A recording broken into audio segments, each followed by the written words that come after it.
Olá, meus irmãos, graça e paz, nosso Senhor Jesus, que essa palavra encontre morada nos nossos corações nessa manhã, que o Senhor Jesus possa estar nos orientando, possa estar falando aos nossos corações nesse momento de escola bíblica dominical diferenciada, porque todos nós temos nos adaptado nesse tempo chamado hoje.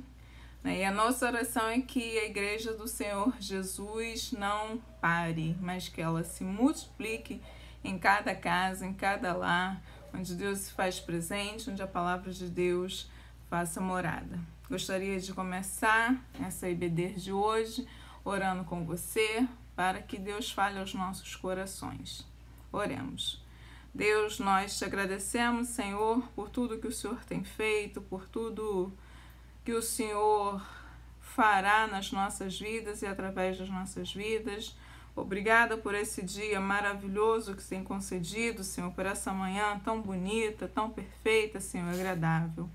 Senhor, que essa palavra, Senhor, que esses poucos minutos de estudo, Senhor, o Senhor possa falar aos nossos corações aquilo que necessitamos ouvir e que nós possamos, Senhor, como verdadeiros cristãos, colocar em prática tudo aquilo, Senhor, que iremos aprender para que possamos fazer a diferença no nosso mundo.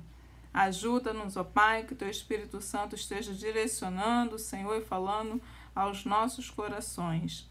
Essa é a nossa oração, Senhor, em nome de Cristo Jesus, com perdão dos nossos pecados. Amém. Diferente do estudo da igreja, hoje eu vou começar a usar com vocês essa revista, é o Sermão do Monte, sobre as bem-aventuranças. Foi muito bem falado nos estudos de quarta-feira pelo pastor Paulo, e a gente nem chegou a concluir, na verdade, meus irmãos. Hoje o autor separou essa revista e hoje nós vamos estar estudando o primeiro e segundo versículo, e o texto base que vamos refletir encontra-se em Salmos 32, verso 1. Diz assim a palavra de Deus: Feliz aquele cujas maldades Deus perdoa e cujos pecados Ele apaga.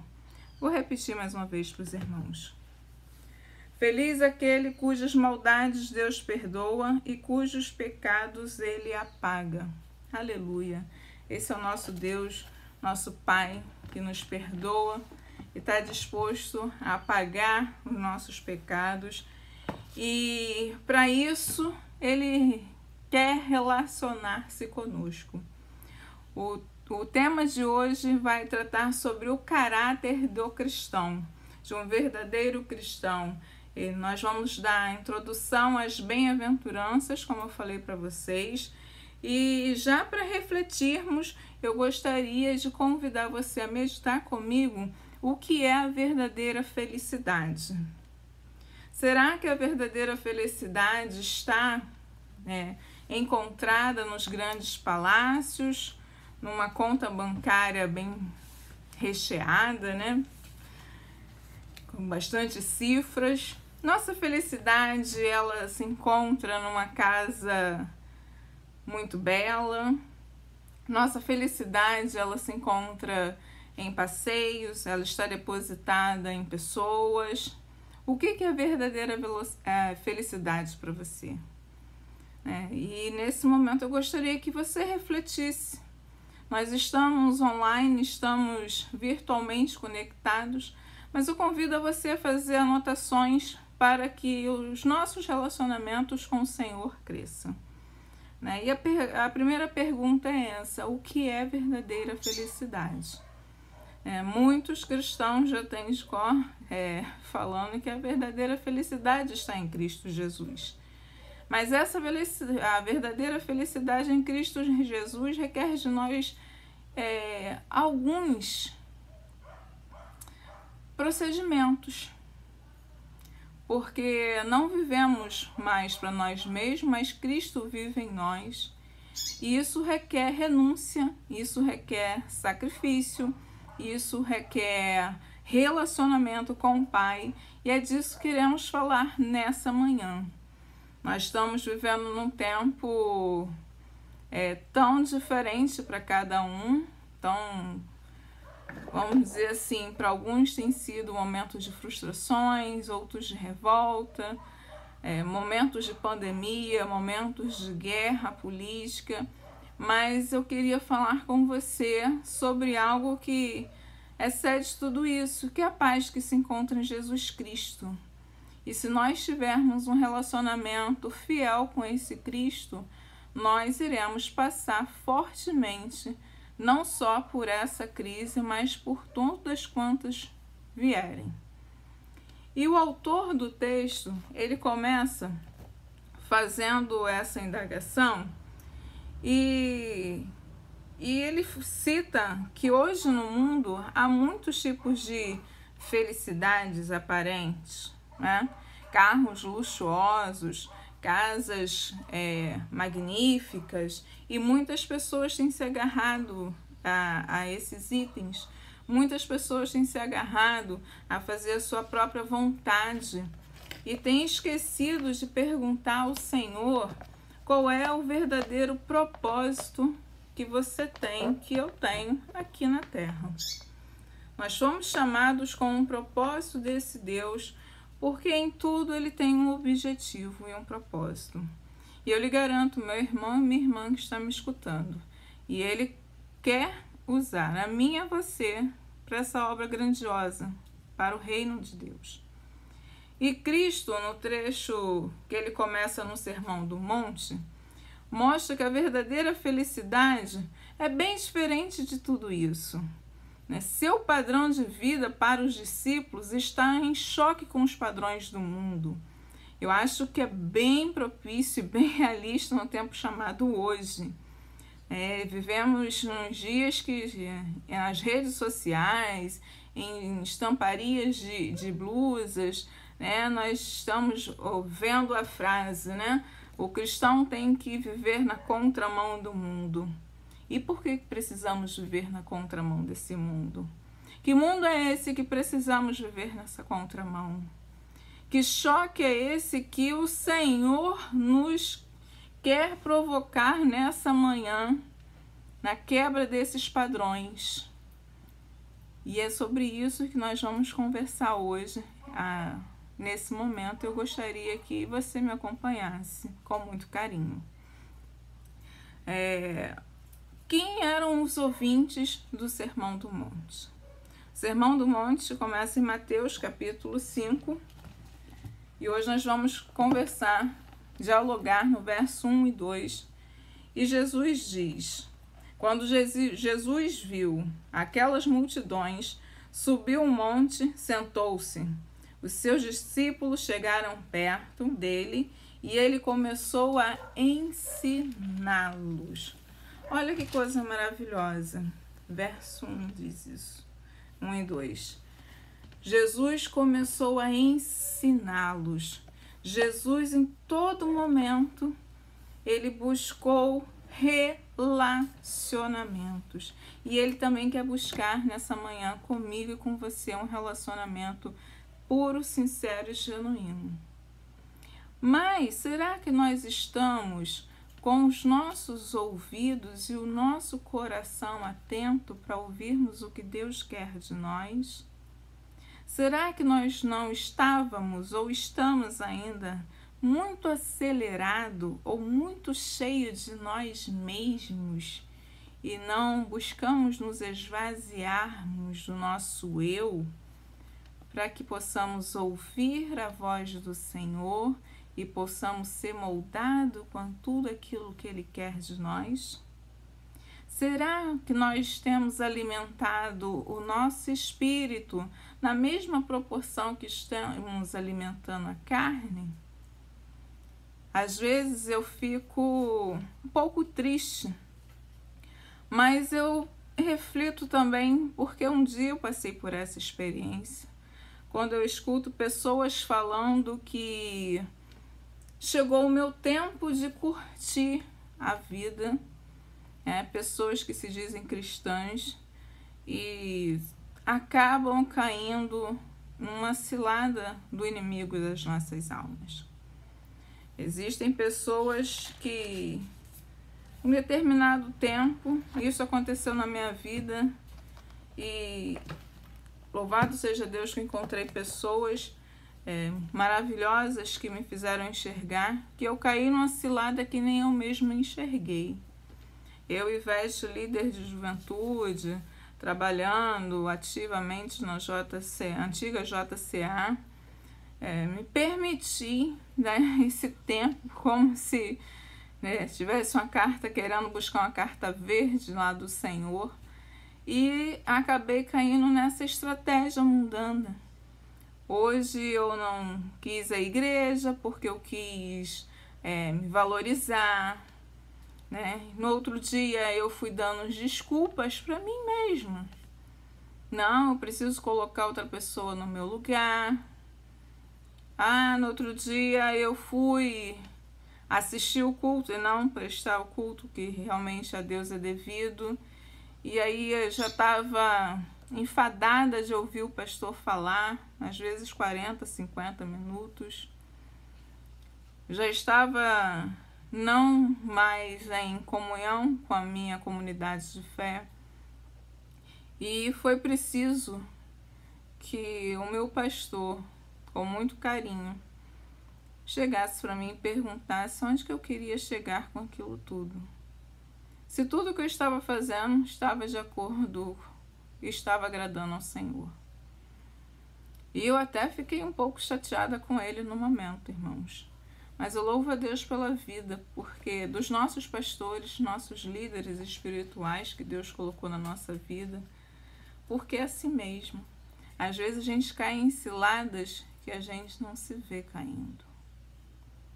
E eu fico triste hoje, até hoje, quando eu escuto pessoas que se dizem cristãs falando que isso é bom. Nós precisamos desse momento e ficam afastadas da Igreja do Senhor Jesus durante muito tempo. Pessoas que dizem que preferem dar vez para o outro, mas não querem discipular o outro para exercitar o trabalho do reino. Pessoas que dizem que o gênio forte é a si mesmo e que nasceram assim e vão morrer assim. Ora, nós não servimos a um Deus que transforma vidas? Então eu fico me indagando se realmente essas pessoas tiveram um encontro real com Cristo. Nós cantamos, erguemos nossas mãos, quando louvamos nos templos, que quem já pisou nos santos dos santos em outro lugar não pode viver. Será que estamos cantando verdadeiramente essa canção? Porque muitas das vezes nós estamos cantando uma coisa e vivendo outra. E essa manhã, eu e você estamos sendo desafiados a buscarmos em Cristo e moldarmos o nosso caráter naquilo que Ele deseja de nós. Isso não sou eu que estou falando, isso é a palavra de Deus e é o que o estudo requer. O autor da revista, ele segue nos orientando, que tipo de caráter Cristo espera dos seus discípulos. E ele começa falando sobre mansidão, humildade, misericórdia, 3 qualidades imprescindíveis na vida de um cristão. E eu gostaria de fazer a segunda pergunta para você nessa manhã. Você tem tido e demonstrado mansidão, humildade, misericórdia para com o teu próximo, para com o teu irmão? Muitas vezes o teu próximo não é só aquela pessoa que você ama. O seu próximo é a pessoa que te feriu. E da mesma forma que Deus lhe perdoou, meu querido, e te ama tanto, você também, eu e você, precisamos perdoar e amar o nosso próximo. O autor, ele ainda nos convida a refletir por que o verdadeiro discípulo tem que ser diferente. Ora, Já pensou se nós fôssemos deixarmos ser guiados por tudo que esse mundo tem requerido de nós? Já parou para analisar qual o conceito de família estipulado pela sociedade atual? Qual o tipo de relacionamento, de casamento imposto pela sociedade? A sociedade impõe coisas horríveis. Claro que tem seus atrativos e atrativos aparentemente aos olhos, maravilhosos, mas são enganosos. A sociedade impõe muitas das vezes que para sermos felizes temos que ter boa casa, um bom carro, uma conta numerosa. A sociedade impõe que todos devemos ser magros, com o nariz afilados, a maioria ser loiro, de olhos claros. E quem disse que nós temos que ser assim? O nosso Pai nos formou e nos gerou desde o ventre da minha mãe, da nossa mãe, cada um de nós com características únicas. E Ele quer tratar conosco nessa manhã também de forma única, porque Ele nos ama. Se nós formos atrelar tudo que a sociedade impõe, nós vamos viver mais uma estatística da depressão, da ansiedade, que tem sido a doença dos tempos, porque nós, como verdadeiros cristãos, não estamos sabendo desvincular aquilo que não é agradável aos olhos do Senhor e assumimos para nós coisas desagradáveis. Queremos caminhar na contramão do mundo, mas não abrindo mão desse mundo. E a palavra de hoje também é renúncia. Nós precisamos renunciar tudo isso que está sendo imposto, dito como certo, para termos um relacionamento com o Senhor. Muitas das vezes a gente se prende a um filme, muito interessante isso, A gente quer ver sempre a estreia, que é sempre no domingo à noite, hora de culto. E uma vez, quando eu estava conversando com um jovem, eu falei, engraçado, a estreia daqui a 15 dias passa para um sábado à tarde, ou um domingo no horário mais cedo. E o jovem simplesmente respondeu, mas aí não é o prazer de contar para os outros que eu fui o primeiro a ver. Parei e perguntei, mas a intenção é o filme ou é a gente tirar onda, digamos assim, com os outros? Porque na verdade aquele filme, irmãos, vão ficar em cartaz em horários, estreia sempre à noite, sempre no domingo à noite. É o horário que dá o maior número, estratégia desse mundo. E daqui a pouco ela vai estar em cartaz, em lugares diversos, com horários diversos, dando oportunidade para você cultuar o Senhor e ainda assistir o culto, se é que você quer ver o filme, ou se é que você só quer contar vantagem para um grupo de amigos. Nós precisamos refletir o que realmente nos impulsiona a viver. Nós precisamos ser impulsionados assim como esses discípulos foram encaminhar com Jesus. Eles começaram a sentir amor nesse caminhar, nesse Cristo. E quando eles começaram a se relacionar, eles foram vendo o sobrenatural acontecer. Porque aqui o autor nos diz que nós entramos num grande problema. No início do sermão, notamos que Jesus, depois que Jesus se assentou, aproximaram os seus discípulos e ele passou a ensiná-los, coisa que hoje em dia muitos de nós não queremos.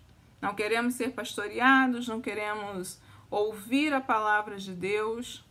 Ficou insuportável assistirmos pregações de 40, 50, 1 hora. Mas nós assistimos filmes de longa duração, vimos séries atrás de séries nessa quarentena que tem de gente assistindo lives que passam de 1 hora. mas nós não queremos abrir mão da nossa vontade e acabamos alimentando mais o nosso eu do que o ser que Deus quer que a gente seja. A gente consegue rir, às vezes, de coisas tão ruins. A gente consegue debochar, ser indiferente com o necessitado, com o marginalizado. E a gente não consegue ter vergonha de nós mesmos por estar cometendo tais coisas. Tais atitudes não agradam o coração de Deus.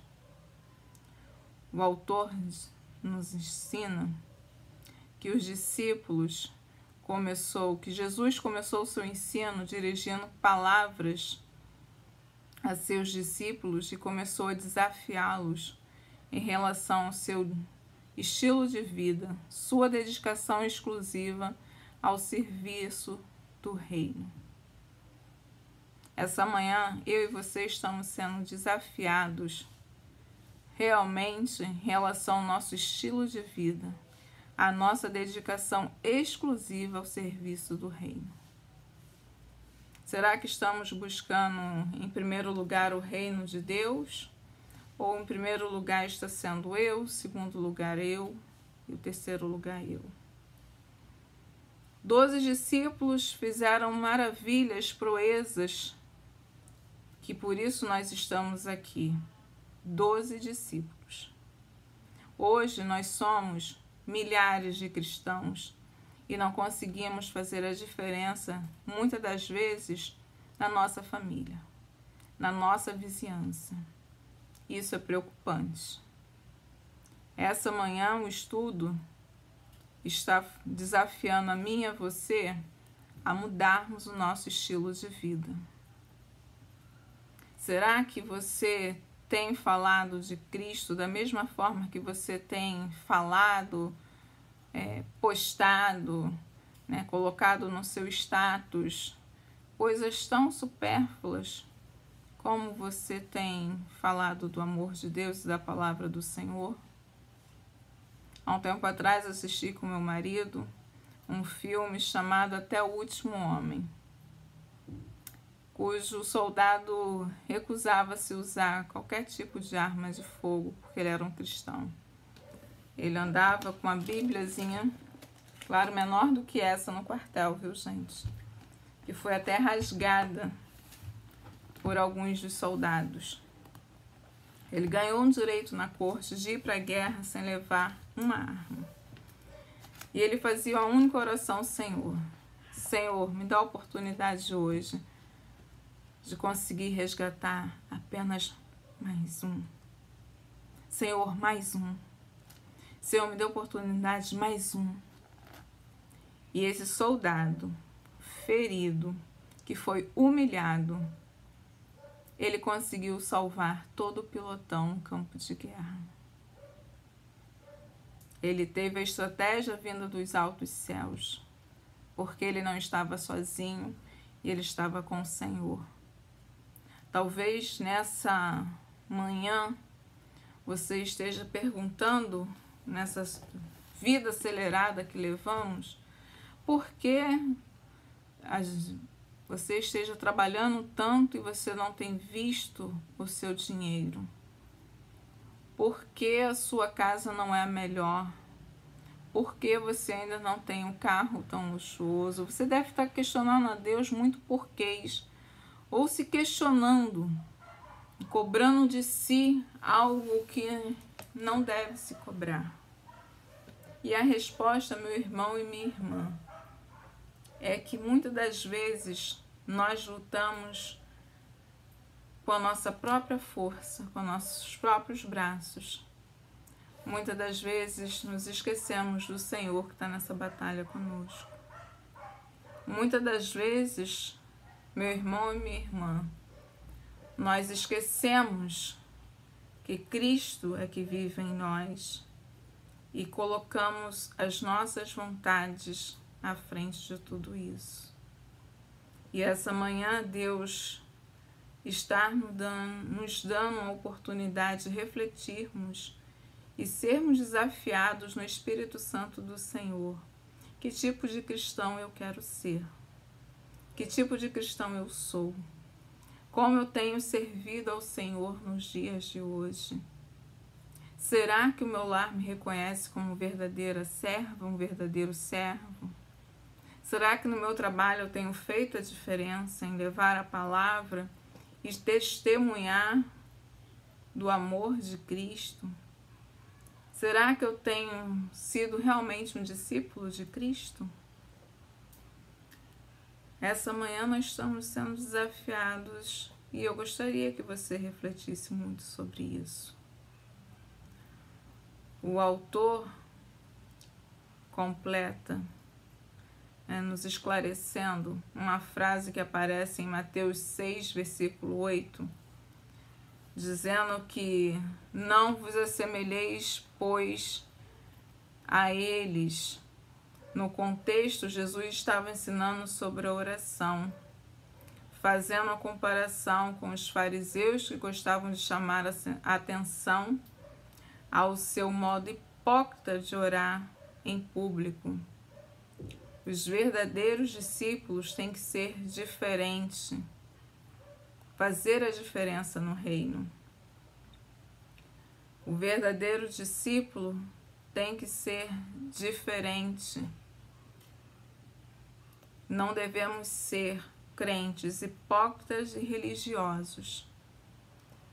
Precisamos ser pessoas diferentes na piedade, negando, entretanto, o poder.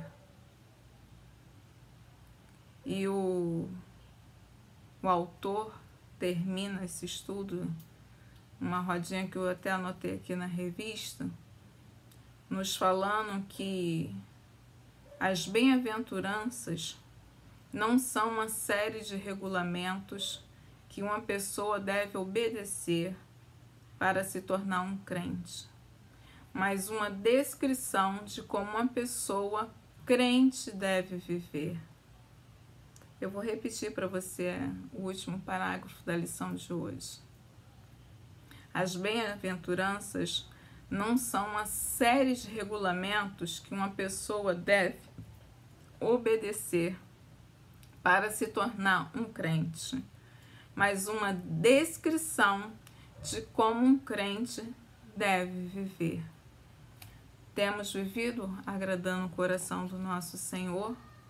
Temos vivido de forma que